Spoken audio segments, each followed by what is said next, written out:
Outlet Liquor is your place to buy a case. Stock up and save when you shop the lowest prices available every day at Outlet Liquor. You never have to wait for a sale. The more you buy, the more you save. Only at Outlet Liquor. What's your outlet?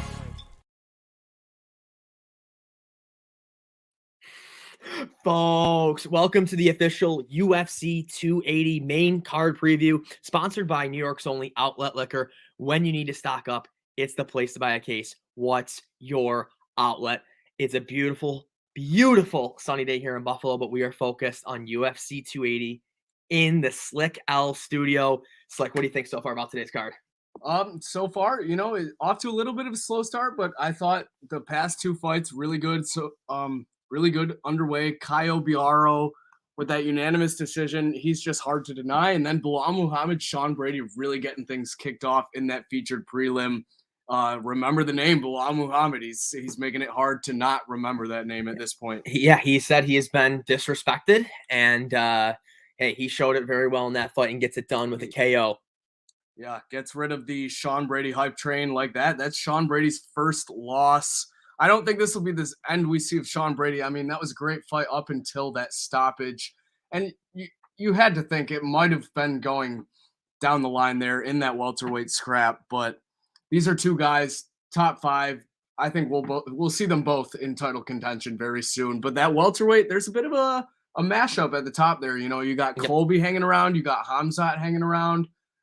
And you still need to do the Leon Edwards Usman trilogy. And has that been booked yet? Or I don't think it's been booked. I think they are aiming for a London March in London. Maybe, March with in what? London. With the co-main event of potentially Khamzat Colby, which should just be disgusting. Book that, make that happen. Get me to that press conference too, by the way. Oh my goodness. And folks, coming up now is the main card for UFC 280, arguably what MMA fans have been waiting all year for. This is such a loaded card from top to bottom. I think they had Sean Brady and Belal Muhammad were originally supposed to kick this main card underway. Now we got Katlyn Chookagian, Manon Fiorot. This is a great matchup, Al, because we have a women's flyweight prospect from France here who hasn't really, in my opinion, been tested. This is going to be her biggest test. Katlyn Chookagian, she's gone against all these flyweight contenders and will continue to do so. And these decision victories she continues to get are just hard to ignore. And I see her at dog odds, plus 175, and I don't know much about Fiorot. She only has 4 fights in the UFC. Chookagian's been here a long time, and she continues to grind out these decision victories. And so it's like, you know how I am with that. That line to me, what is that telling? Manon, whoever is going to get it done. He's going to get it done. Right. You see, like in the rankings, right? Yeah. Katlyn's 1, Manon's 6. Yep. It just doesn't. That math just does not add up with her being minus 225 on DraftKings. Right. Exactly. And a lot of those deceiving lines today with those rankings all over the place. Yep. Even in that next fight, even in the lightweight division, Beneil Dariush, Matisse Gamrot. Dariush has been someone that's been asking for a title shot now for a bit. Gamrot coming off a split decision victory in his last fight. Arguably, some could have said he lost that last fight. I really like the dog here in this fight as well. Beneil Dariush continues to be disrespected as well. I was gonna say that he reminds me of Muhammad in this fight. Yes, big time. Yeah, absolutely. And the game plan's similar. I think both these guys are phenomenal wrestlers, but we've seen what Beneil can do on the feet. Remember that phenomenal spinning back fist highlight KO of his back in the day. So should be a good one. I think Beneil Dariush probably gets a unanimous decision here. My guess is 2-1 over Gamrot in that. And then a fight that a lot of people have been waiting for. But if you'll notice, folks, and you stay tuned for my video earlier today, there was one fight of the main card that I specifically left out. Yes, you did. And it was this one, sure enough, because people are going to lose a lot of money hammering Sugar Sean O'Malley here today, Al. Yeah, I mean, this is a matchup right now. You got Peter Yan minus 280, Sean O'Malley plus 235 on DraftKings. Slick, I'm pretty sure when this line opened up, Peter Yan was like minus 400. Yeah. I mean, how has this line moved that much? Well, obviously we know why. Clearly some dollars flowing in on Sugar Sean, but I love Peter Yan. Yeah. I think he gets it done, man. He's just been absolutely destroying people. Obviously, I remember the one loss that I got was that illegal DQ. Yes. Yeah. And then the second fight with Aljamain Sterling, that split decision, arguably, I think he won that fight. Yep. I think right now Petr Yan should have that belt back around his waist, but he doesn't. And he's fighting Sugar Sean in some would say is a money fight. I do think this benefits Sean the fact that it's a 3-round fight. If you can take it all 3 rounds and dominate 2 of those 3, who knows? Because you're right. Because that goes 5. There's no way Sean's winning that. Yeah, exactly. And but I think Dana White also said winner of this fight is facing the winner of Aljamain Sterling and Dillashaw, which is the fight for the title fight. Yep, for the title in the co-main event, which is another intriguing matchup. Because, like I was just saying, I think Petr Yan should have got the split decision victory over Aljamain in the last one. Obviously, they're due for a trilogy at some point down the line, but Aljamain has the belt for now. But TJ's been looking good. He beaten Sandhagen. People argued that he could have lost that fight too, but that was a fight of the year contender. And TJ Dillashaw is a multiple time champion in the bantamweight division. Steroids or not, I said this earlier. He is a force to be reckoned with and one of the best bantamweights of all time. And I'm not too high on Aljo. I'm not yet. And the banter with these two guys right now, they hate each other. They do. I mean, you saw them at the weigh-ins and everything. Like, oh my gosh, on stage, they're not friends. And I don't blame Aljo. Dillashaw coming off that PED ban for so long, and now he's only just getting his winning rhythm back. Dillashaw also, Aljamain is a very hateable guy. So maybe Sterling will continue to prove me wrong, prove the doubters wrong. I don't know. I'm just not sold on him yet. I think TJ gets the championship here again, because I would also like to see a Dillashaw Petr Yan title down the line as well. That'd be nice. I think that'd be a great fight. Yep. And then we're just watching it right here on the screen.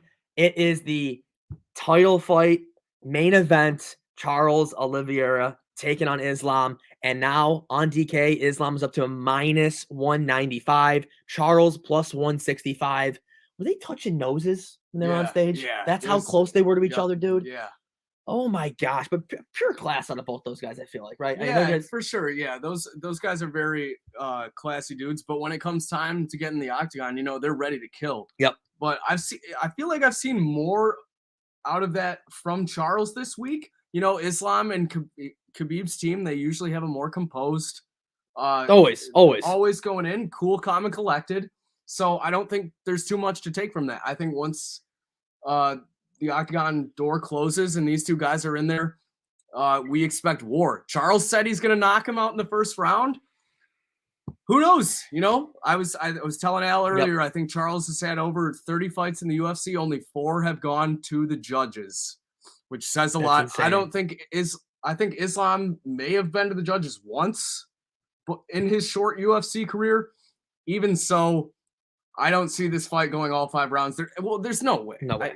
I just no way. I can't see it either. And this is like the other line we were talking about, the first fight of this main card, where I really don't know anyone betting Islam, and for him to be minus 195, it's just weird to me. It doesn't feel right. Slick, other people that I talked to that liked about the UFC, everyone is betting Charles. I was listening to another, what was that last night? Oh, a Twitter space. Yep. And, both guys listening, or when I was listening to that, they both said they cannot bet against Charles. Who the hell is betting Islam at minus 195 when you can get Oliveira as a dog at plus 165? It's crazy to me. It doesn't make sense, but it doesn't. And it doesn't make sense that line just has moved now. The Islam way. Yeah, in the Islam way. It's like everyone's talked about Charles has fought these people. Who the hell has Islam really fought? And I think the only reason why the line's like this, right, is because he's Khabib's cousin. Khabib's cousin. That's it. And That's it. Yep.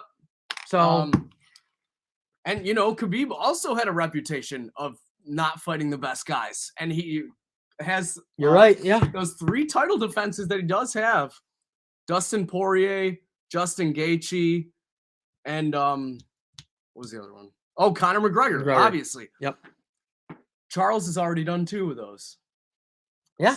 So Same path. Same path. Yeah. And this is like him beating Khabib, kind of, if he gets it done. Like, basically, a lot of people think this would be a good calling card for Khabib to come out of retirement. I don't think that day ever happens. I would love to be proven wrong, because an Oliveira Khabib fight would just be a super fight for MMA fans. I know not the biggest names in all of MMA. what do you think he would come out of retirement? I just don't think he will. I don't think he will either. I don't think he's that. Yeah. It makes it all that much harder if Islam wins today. Why would he? Yeah.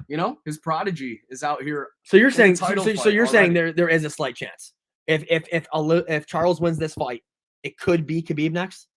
I'm a long shot, but there's a chance. Very small chance. I think you also have a chance that the next title contender there would be McGregor in that division potentially.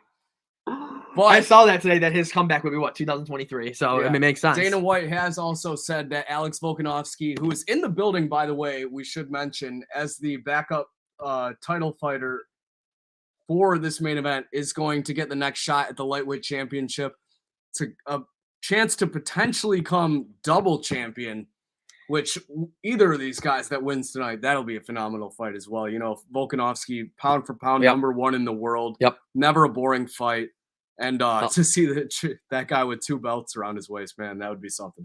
And it's crazy. It's like there's so, you have this today, but there's so much potential coming up in the next few months for UFC. There is. And the potential of great fights. There is 282. Well, obviously 3 weeks down the line, you got Adesanya Pereira, but 282 just announced Prohaska and Teixeira 2 in Vegas. Hopefully, you could get a John Jones, Stipe Miocic interim title fight, which would be, dear God, that would be a crisis, to say the least. A heavyweight main event with that lightweight co-main event would just be unbelievable. And then you have Jan Blachowicz. Love this matchup. Yeah. You know who I'm going to be on. Yeah, for sure. And then Patty. Patty just got added to there. Darren Till, Dricus du Plessis. Yeah, there is a lot of MMA, really good MMA to be had here before the end of the year, and even getting booked into the new year, Al. January, I forget where they are. March, they're looking to be back in London. February, just announced Perth, Australia. Oh, January, they're in Rio de Janeiro. Yes. Yep. So the return to Brazil, the return to Australia, the UFC is really coming full circle, getting all those spots around the globe. It's a great time to be a fan of MMA. Yeah, and it's time, folks, to sign off. It looks like the first fight of the main card is about to go down. Everyone, once again, thanks for joining us. This show is sponsored by New York's only outlet liquor. For Degenerate Al, Slick Al, have a good night now. Outlet Liquor is your place to buy a case. Stock up and save when you shop the lowest prices available every day at Outlet Liquor. You never have to wait for a sale. The more you buy, the more you